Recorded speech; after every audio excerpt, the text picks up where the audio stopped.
my name's Tim Van Auken, Minnesota licensed real estate broker. Thanks for taking the time to watch this short video. I have other videos available for you and for your education and information. So please share them and come back time and time again for updated content and new videos. Enjoy.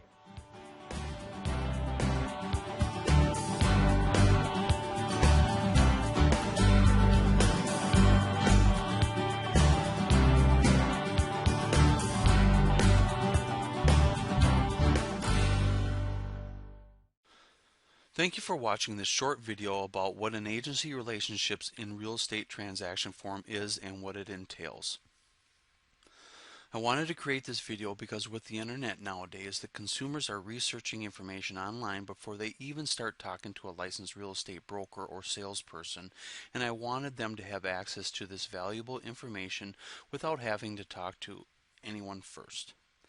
If you have questions about this video or other real estate topics, please don't hesitate contacting me by calling or sending me a quick email. I'll be happy to help.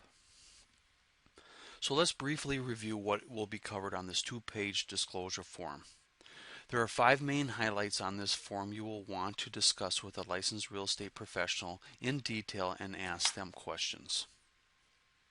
Starting with number 1, Minnesota law requires licensed brokers and salespersons to disclose and review this two-page form with consumers early in any relationship and discussion about buying or selling real estate. The second highlighted topic addresses acknowledgement. There are signature and initial lines the consumer will fill out by acknowledging they have reviewed this disclosure and have been presented with options. The third highlighted topic explains 5 different types of agency relationship and details each one of them. Each relationship is as follows. First relationship is seller and or landlord's broker who represents the seller and or landlord only. The licensee has fiduciary duties they must provide. The second relationship covers subagent and who the licensee must represent in the transaction depending on the current and existing relationship they have between the customer and or client. The third relationship explains buyer and or tenant's broker where the licensee represents the buyer and or tenant only. The licensee has fiduciary duties here as well.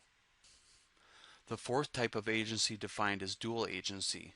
Dual agency is when the licensee represents both buyer and seller to the transaction, and they may not advocate for one party to the detriment of the other. This relationship limits the level of representation each party receives. Dual agency requires written and informed consent from all parties to the transaction. The last and fifth relationship covered is facilitator. This is where the licensee is performing a service and is not representing either party to the transaction unless specific duties are included in a written agreement. A facilitator does not owe any fiduciary duties except for confidentiality.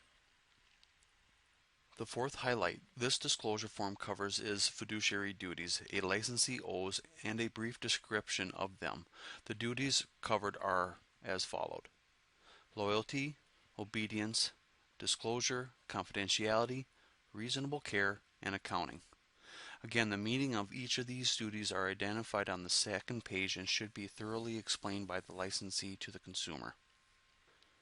Last but not least, the fifth highlight of this disclosure form covers a notice regarding predatory offender information and instructs consumers to contact the local law enforcement and or the Minnesota Department of Corrections to find out if there are registered offenders residing in a specific community of interest. In conclusion to this video, I would like to thank you for watching, and please watch other valuable videos I have made just for your benefit. I'm always adding new information and updating content. As always, please don't hesitate contacting me with all your real estate questions. Simply call or send an email. There will be no obligation or sales pressure, just straight, accurate advice. And don't forget to visit my information-packed websites at twincityhome.info or thevanaukenteam.com.